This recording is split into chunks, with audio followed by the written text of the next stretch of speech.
I found out my wife has been cheating after I accidentally opened a package meant for her lover. The evidence was undeniable, and now I'm sitting in my car outside our house, unable to go back inside. I don't know if I should confront her tonight or wait until I have a plan. My entire world just shattered in the span of 5 minutes. I, 34M, have been married to my wife, Sarah, 32F, for 8 years. We have 2 kids together, Emma, 6F, and Noah, 4M. Until today, I thought we had a good marriage. Not perfect, but solid. We had our ups and downs like any couple, but I never, not even for a second, thought she would do this to me. Let me back up and explain how I got here. Sitting in my car at 9 p.m. on a Tuesday night, too afraid to walk into my own house. This morning started like any other. Sarah had an early shift at the hospital where she works as a nurse, so she left before the kids woke up. I got Emma and Noah ready for school and daycare, made breakfast, packed lunches, the whole routine. I work from home as a software developer, so I handle most of the morning duties. It works well for us, or at least I thought it did. Around 2 p.m., I heard the doorbell ring. I wasn't expecting anything, but deliveries come all the time, so I didn't think much of it. I opened the door to find a delivery guy holding a medium-sized package. He asked for Sarah Mitchell, and I said she wasn't home, but I was her husband and could sign for it. Here's where I made my mistake. Though I'm not sure I regret it now. The package wasn't sealed properly. The tape on one end had come loose, probably during shipping. I carried it inside and set it on the kitchen counter, and as I did, the flap opened completely. I saw tissue paper, the fancy kind you get from expensive boutiques. My first thought was that Sarah had ordered herself something nice. She deserves it. She works hard, long hours at the hospital, often comes home exhausted. If she wanted to treat herself to something, I'd never judge her for that. But then I saw the card. It was sitting right on top of the tissue paper in a small envelope. The envelope wasn't sealed. The card had slipped partially out, and I could see handwriting. Handwriting that definitely wasn't from any commercial retailer. I should have stopped there. I should have just pushed the card back in and closed the box. But something made me pause. Maybe it was intuition. Maybe it was the way my stomach suddenly dropped. Maybe it was the fact that Sarah had been working late, a lot more over the past 4 months. I pulled the card out. For all the Tuesday afternoons that make the rest of the week bearable. You looked incredible in this last time. Can't wait to see you wear it again. Missing you already. M. My hand started shaking. I read it again. And again. Tuesday afternoons. She works Tuesday afternoons. Or does she? I pulled back the tissue paper. Inside was a set of lingerie. Not the comfortable kind you wear under your clothes. The kind you wear specifically to be seen. Black lace, completely sheer, with garter attachments. Expensive. The kind of thing I would have loved to see her in, except she's never worn anything like this for me. Not once in our 8 years of marriage. I stood there in my kitchen, holding my wife's affair in my hands, and I couldn't move. I couldn't think. I couldn't breathe. Who is M? I picked up my phone and checked Sarah's schedule that she shares with me on our family calendar. Every Tuesday for the past 4 months, she's had it blocked out as extended shift 12 to 8. 8-hour shifts aren't unusual for her, so I never questioned it. But now I'm questioning everything.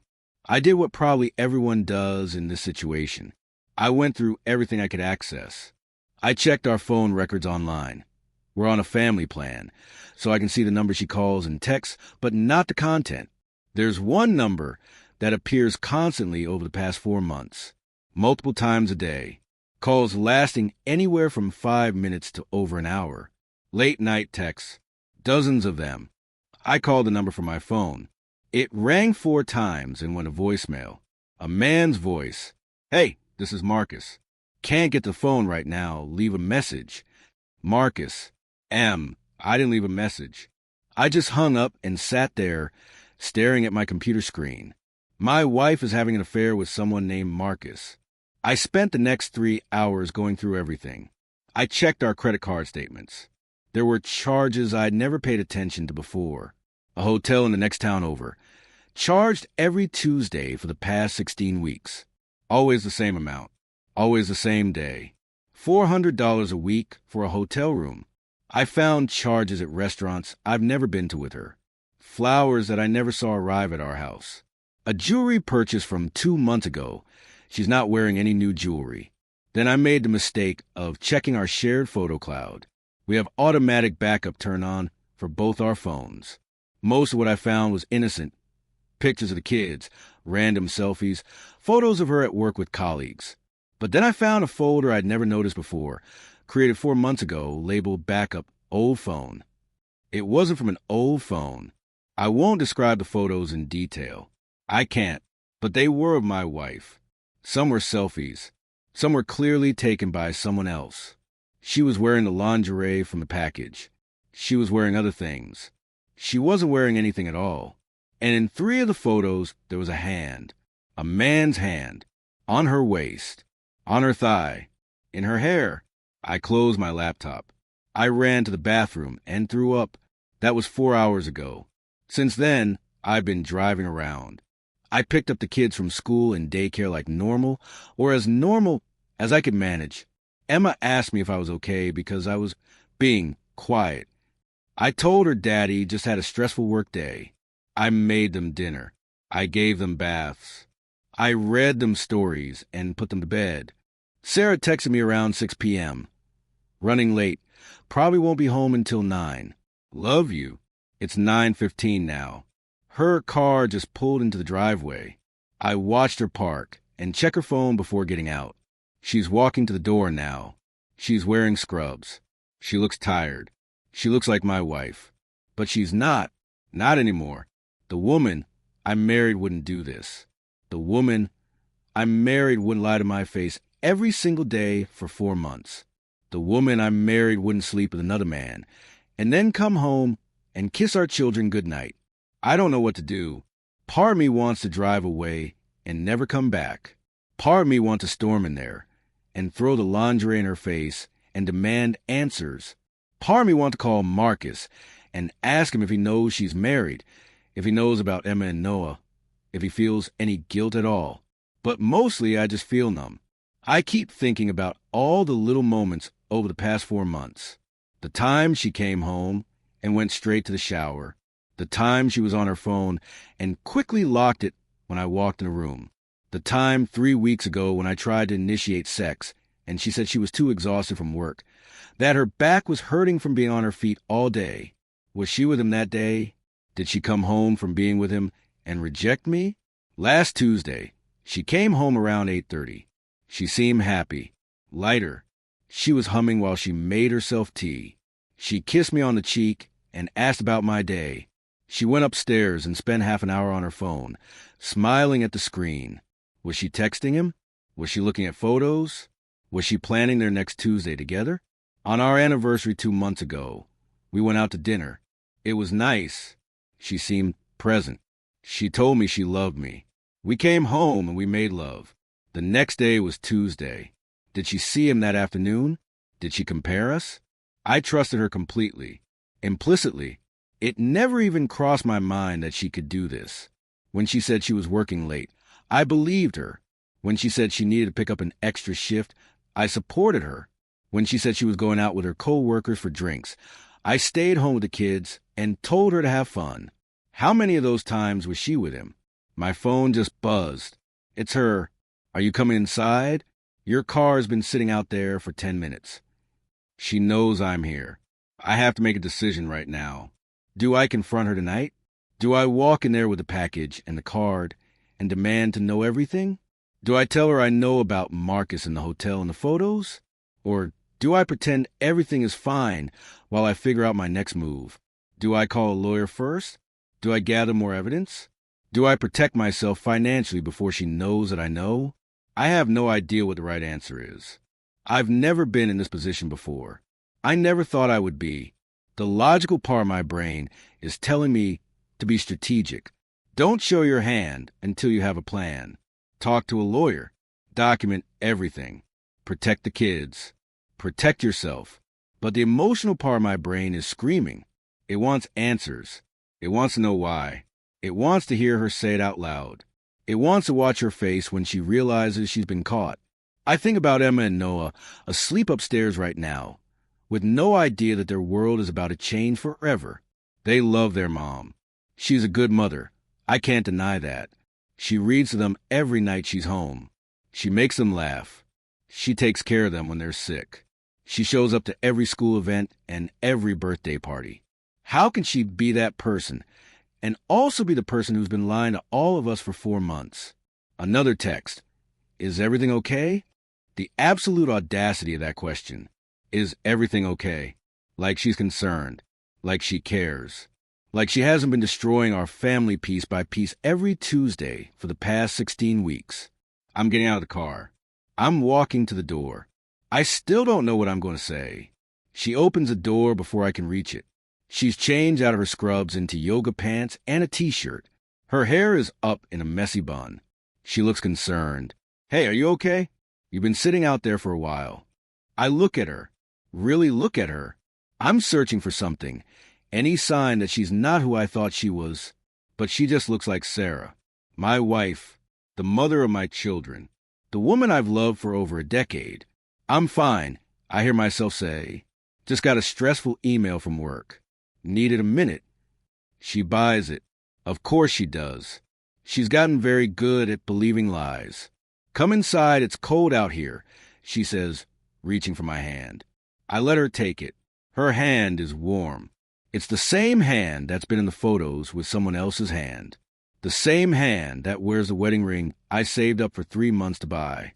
We walk inside together. She asks if I want some tea. I say no. She asks if I ate dinner. I tell her I had something with the kids. She starts telling me about her day at work, something about a difficult patient and a new protocol they're implementing. I'm not listening. I'm watching her mouth move and thinking about all the lies that come out of it.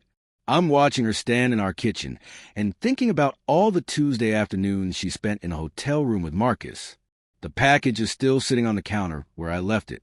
I moved it to be partially hidden behind a microwave, but it's there. She hasn't noticed it yet. I'm exhausted, she says, stretching. I think I'm going to head up to bed. You coming? I'll be up in a bit. I tell her.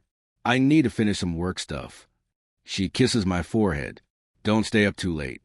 And then she goes upstairs to our bedroom, to the bed we share, where she'll go to sleep like everything is normal, like she didn't spend this afternoon doing God knows what with another man, like she isn't living a complete double life. I'm sitting here now, at our kitchen table, writing this all out because I need to process it. I need to make sense of it. But I can't. None of this makes sense. Tomorrow is Wednesday. She doesn't work Wednesdays.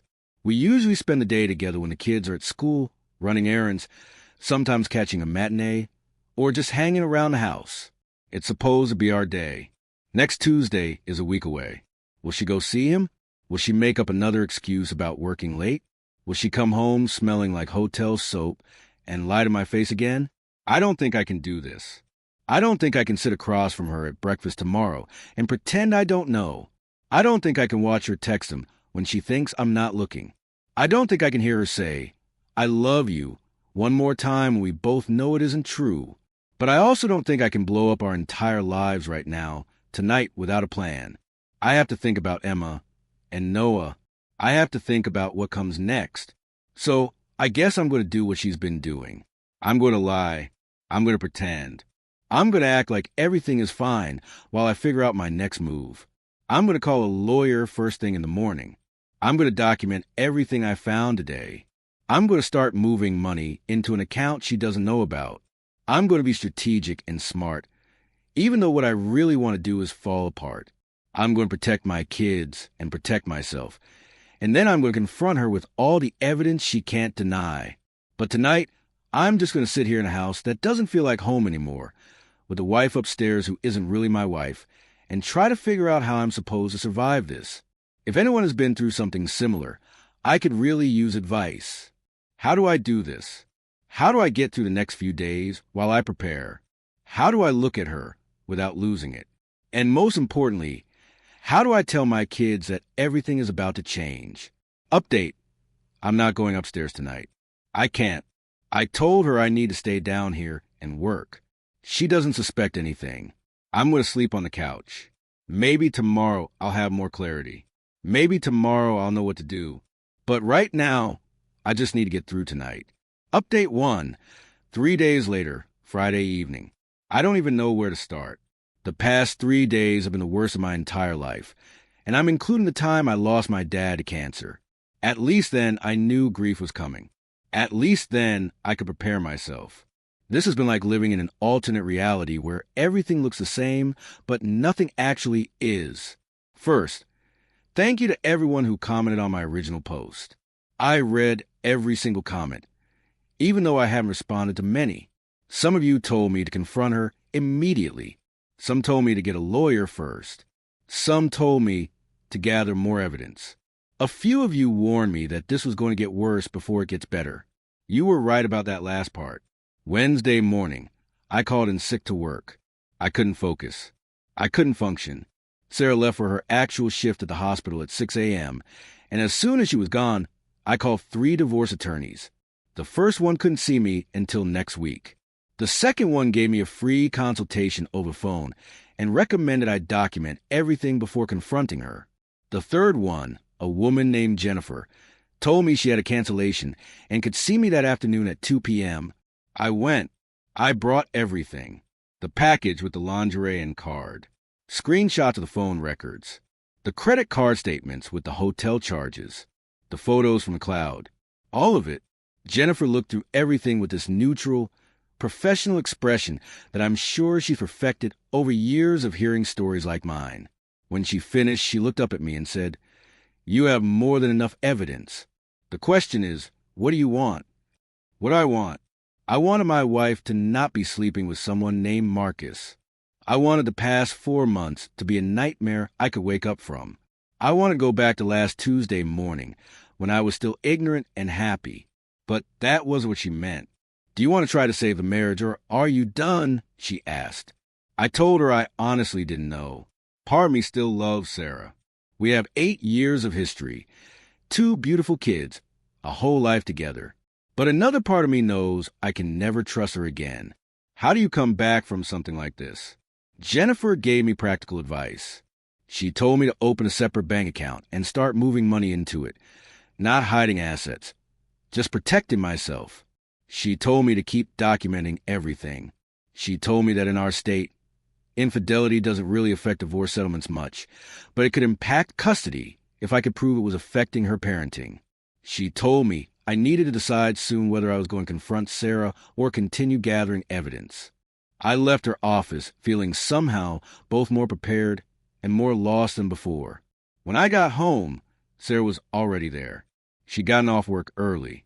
She was in the kitchen making snacks for the kids, who were playing in the living room. She smiled when she saw me. "Hey, you're back. Feeling better?" she asked. I'd told her I had a doctor's appointment for the stomach bug I'd claimed to have. Another lie to add to the pile. We were both building.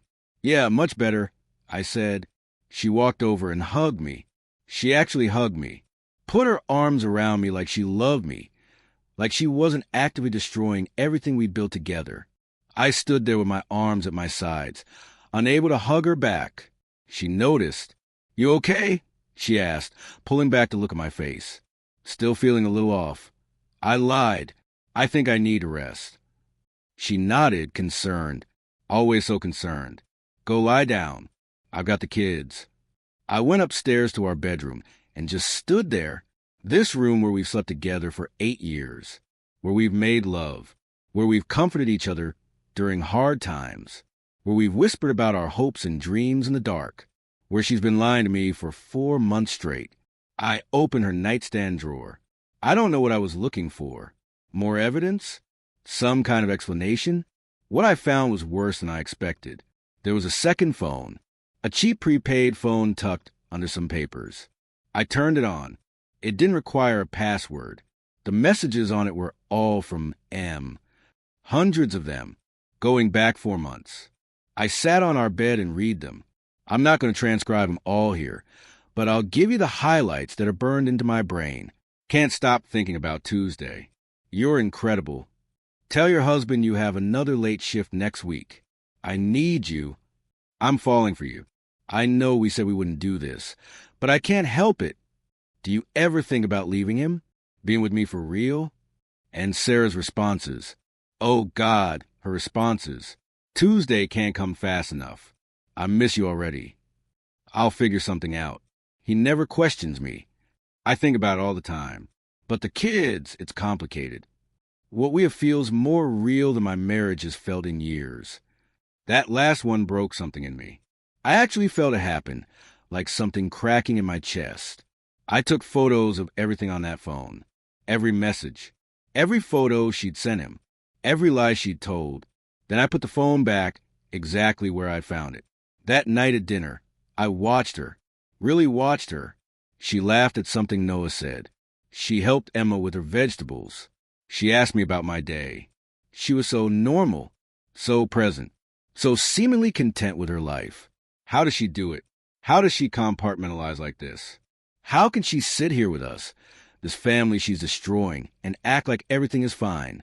Thursday was worse. Sarah had the day off, and we planned to spend together like we usually do on our off days. We dropped the kids at school and daycare, and then it was just us. She suggested we go to the movies.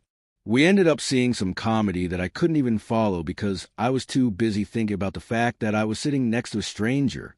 This woman who I thought I knew better than anyone in the world, and she's actually someone completely different. At one point, she reached over and held my hand. Her hand was warm, soft, familiar. I wanted to pull away, but I didn't. I just sat there, holding hands with my cheating wife, pretending to watch a movie. Afterward, we got lunch at this Italian place we like. She ordered the same thing she always orders, chicken parmesan. We talked about the kids, about some repairs the house needs, about her sister's upcoming birthday. Surface level stuff. Safe topics. But then she said something that made my blood run cold. I've been thinking, she said, playing with her pasta, maybe we should plan a vacation, just the two of us. My mom could watch the kids for a long weekend. We haven't done that since before Noah was born. A vacation. She wants to go on a vacation with me while she's sleeping with another man. The audacity of it is staggering.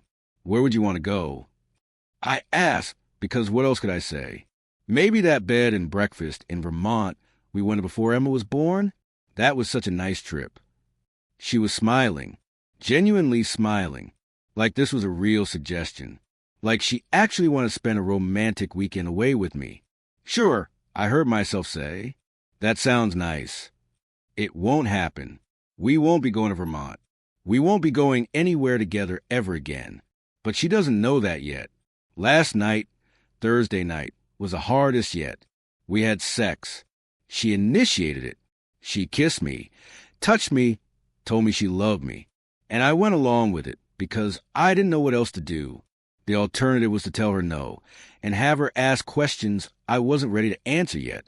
It felt like a violation, like I was the one cheating on myself.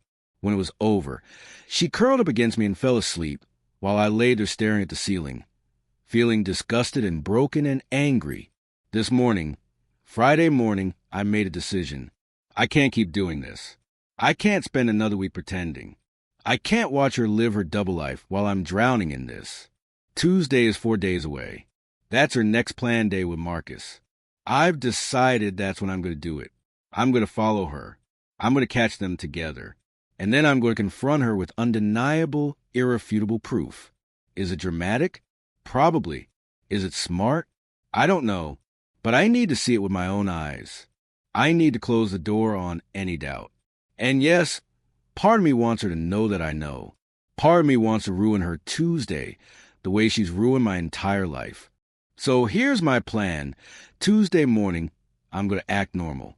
I'm going to let her leave for her shift. Then I'm going to drop the kids off and drive to the hotel I know she goes to. I'm going to wait in the parking lot. And when she shows up, when she meets him, I'm going to confront them both. I've called Jennifer, my lawyer, and told her the plan. She advised against it. Said it could look bad in court if things get heated. Said I should just confront Sarah at home with the evidence I already have. But I told her I need to do this. She said she understood, but to keep my phone recording the whole time as protection. I'm terrified. I'm angry. I'm heartbroken. But I also feel this weird sense of calm now that I've made a decision. The waiting and pretending has been killing me. At least after Tuesday, everything will be out in the open. Sarah just got home from running errands. She's calling me to come help her bring groceries in. She has no idea that in 4 days, our marriage will be over. She has no idea that I know everything. She has no idea that while she's been planning her Tuesday afternoons with Marcus, I've been planning the end of us. I'll update again after Tuesday. Wish me strength. I'm going to need it. Update 2, Wednesday morning, the day after. I don't know how to write this. My hands are shaking. I haven't slept. I'm at my brother's house right now. He lives 2 hours away. The kids are with me. Sarah doesn't know where we are. Yesterday was... I can't even find the words. Everything went wrong. Everything is so much worse than I thought. I'm going to try to write it all out as clearly as I can, but forgive me if it's scattered. I'm not okay right now. Tuesday started according to plan. Sarah woke up and got ready for her shift at the hospital. She kissed me goodbye. She kissed Emma and Noah goodbye. She told them to be good for Daddy. She told me she'd probably be home around 8 p.m. She was wearing her scrubs. She looked like she always does on Tuesdays. I got the kids ready and dropped them off. Emma asked if Mommy was picking her up today. I told her no, Daddy would get her. She seemed fine with that. Then I drove to the hotel. The Hampton in Off Route 7, about 25 minutes from our house. I parked in a spot where I could see the entrance clearly, but wasn't too obvious. I had my phone ready. My hands were sweating. My heart was pounding so hard I could feel it in my throat. Sarah arrived at 12:47 p.m. I know the exact time because I was checking my phone constantly. She pulled into the parking lot in her car. Our car, the Honda CR-V we bought together 3 years ago. She parked and sat there for a minute, checking her phone. Then she got out. She wasn't wearing scrubs anymore. She'd changed. She was wearing a dress I'd never seen before, a blue sundress that fit her perfectly. Her hair was down. She looked beautiful. She looked excited. I felt sick. She walked into the hotel. I waited 5 minutes like I planned, then followed. My phone was recording in my pocket like Jennifer had advised. The lobby was nice. Nothing too fancy, but clean and modern. There was a young woman at the desk who glanced at me but didn't say anything. I stood near the elevators, pretending to be on my phone. 10 minutes later, the elevator opened. A man stepped out. Tall, probably 6 feet 2 inches. Athletic build. Short dark hair. Wearing jeans and a button-down shirt. He looked like he could be an actor or a model. He was carrying flowers. He walked right past me to the front desk. I heard him tell the clerk he was checking in. The clerk handed him a key card. Room 314. This was Marcus. Had to be. Everything about the timing, the flowers, the fact that he was checking in right after Sarah arrived. I waited until he got back in the elevator. Then I followed. I got off on the 3rd floor. Room 314 was at the end of the hall. I stood outside the door for what felt like an eternity, but was probably only a minute. I could hear voices inside. Laughing. Sarah's laugh. I'd know it anywhere. I knocked. The laughter stopped. Footsteps. The door opened. It was him. Marcus. Up close. He looked younger than me. Maybe 29, 30. He looked confused to see me. "Can I help you?" he asked. "Is Sarah here?" I asked. My voice sounded weird. Distant. His face changed. Confusion to understanding to panic in about 2 seconds. "Who are you?" he asked, but I could tell he already knew. "I'm her husband." I said it clearly, loudly enough that Sarah would hear. I heard her gasp from inside the room. Then she appeared behind Marcus, still in that blue dress. Her face went white. "Oh, my God," she whispered. "Oh, my God, what are you doing here?" "What am I doing here?" I asked. I was amazingly calm, weirdly calm. "I followed you. I know everything. Sarah, I've known since last week." Marcus stepped back. Sarah pushed past him into the hallway. She was panicking. "Please, can we talk about this at home?" "Not here. Please." "No," I said. "I want to talk about it right here. Right now. In front of him. I'm going to go." Marcus said quietly. No, you're not, I said. You're a part of this. You've been sleeping with my wife for 4 months.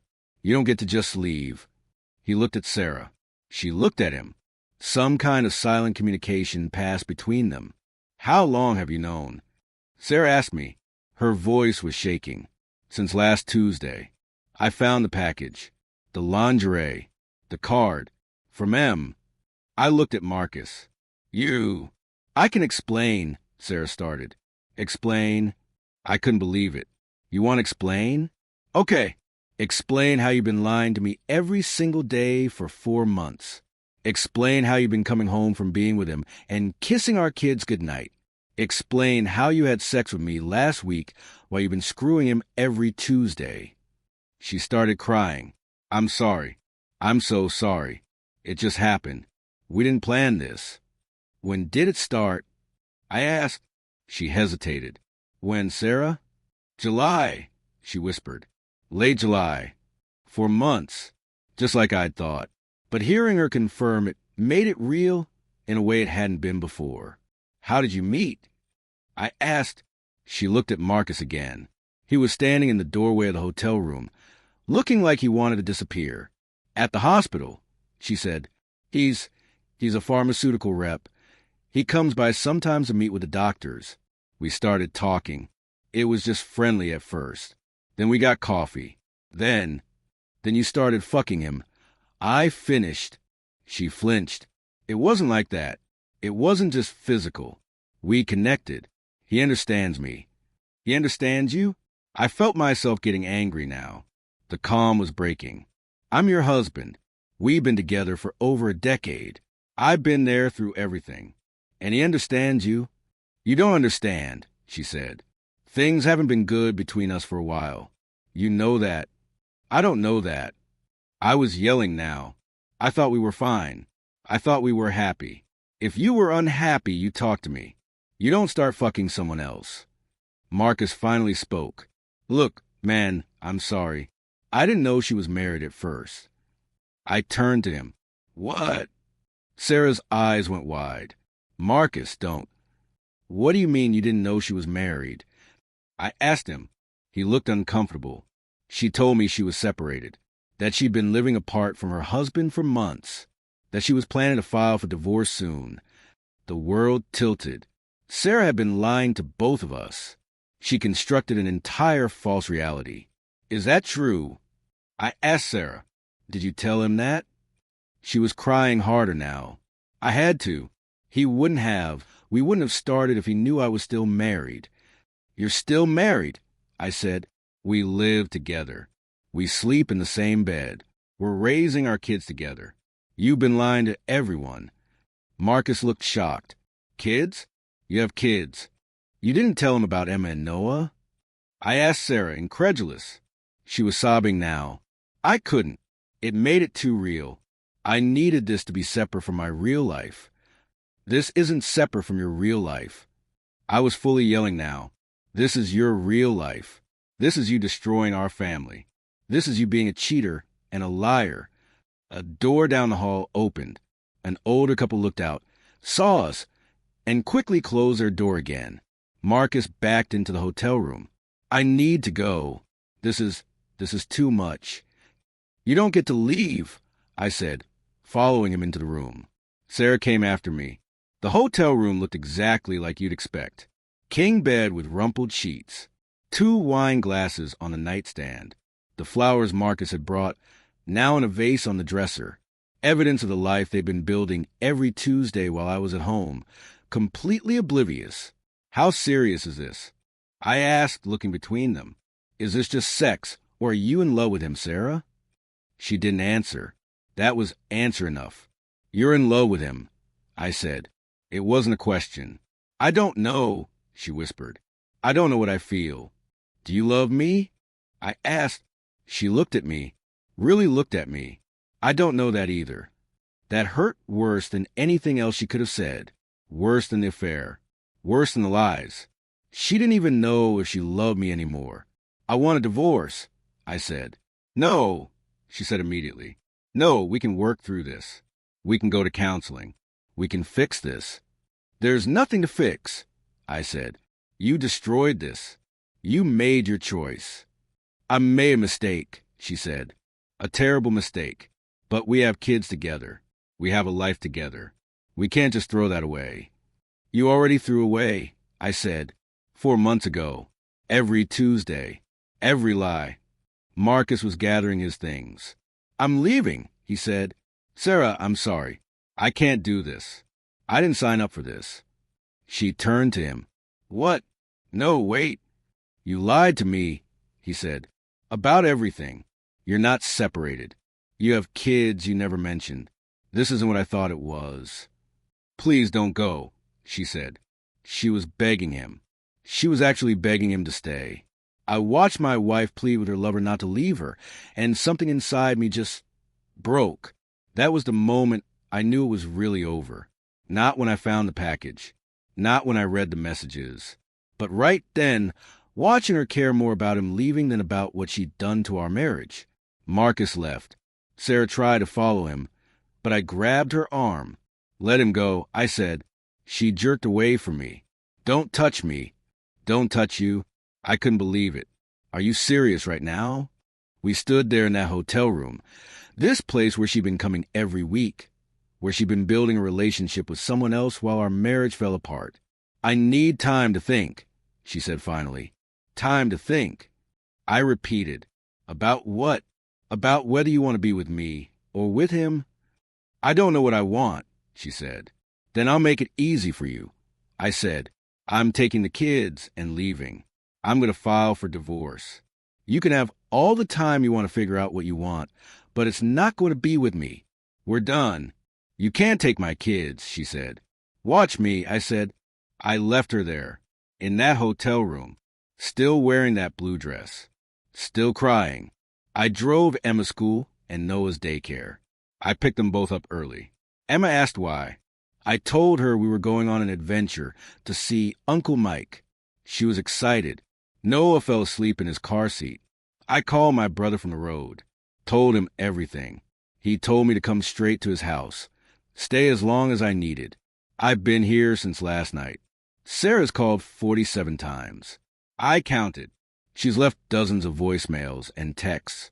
I haven't listened to or read most of them. The few I did check were all variations of please come home. We need to talk. I'm sorry. And I want to fix this. There's nothing to fix. This morning, I called Jennifer. Told her everything that happened. She's filing the divorce papers today.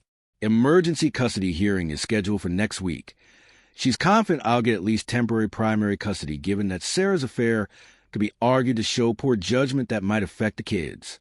I haven't told Emma and Noah anything yet. They think we're just visiting Uncle Mike for a few days. Eventually, I'll have to explain why Mommy isn't here, why we're not going home, why everything is different now. But not yet. Not today. Today, I'm just trying to hold myself together for them. Sarah sent one text this morning that I did read. Marcus blocked me. He wants nothing to do with me. I lost him. And I'm losing you, and I don't know how to fix any of this. Please come home. I love you. I choose you. She chooses me. Now, after everything, after she lost him, I'm her consolation prize. I'm not responding. There's nothing to say. I don't know what happens next. I don't know how we're going to co-parent. I don't know how I'm going to explain this to our families and friends. I don't know how I'm going to move forward. But I know I can't go back. The kids are up now. Emma wants pancakes. Noah wants cartoons. They want normal things because their world is still normal. They don't know yet that everything has changed. I'm going to go make them pancakes. I'm going to turn on cartoons. I'm going to hug them and love them and try to give them some sense of stability while their mother's choices destroy the foundation of their entire lives. I'll update if anything significant happens.